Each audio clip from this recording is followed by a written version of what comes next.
Thank you. Mr. Speaker, I am a scientist, and if a scientist stands up and says something that they know is not true, it is a career-ending action.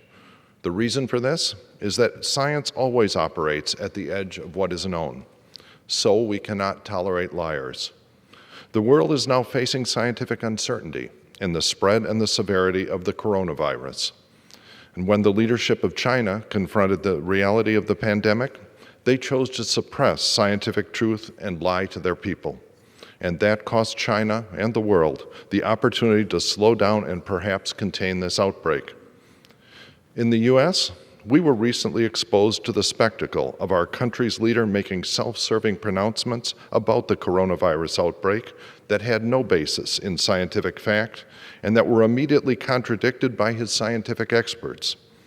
As our nation faces the serious threat of coronavirus, the American people deserve to know that they can trust the information coming from their government and that the public officials that they elected are putting science ahead of politics or deranged conspiracy theories.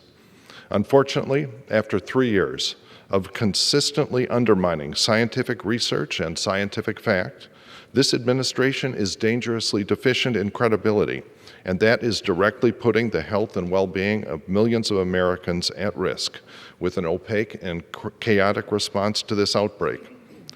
Just a few weeks ago, the Trump administration presented a budget that would slash almost $700 million from the Centers for Disease Control, cutting a vital resource that's at the front lines of this public health emergency. And this administration has left critical positions vacant at Homeland Security and the National Security Council, including positions responsible for managing pandemics. Americans need their elected leaders to spend less time tweeting and more time making sure that government resources are coordinated and fully funded and ready to combat this outbreak. Soon, the House will move forward to provide emergency funding that matches the scale of the threat of the coronavirus.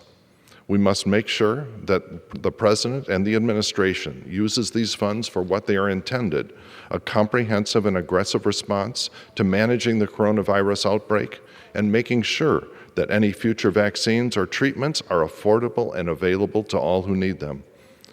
We also must hold the President and his administration accountable for the information they share with the American people.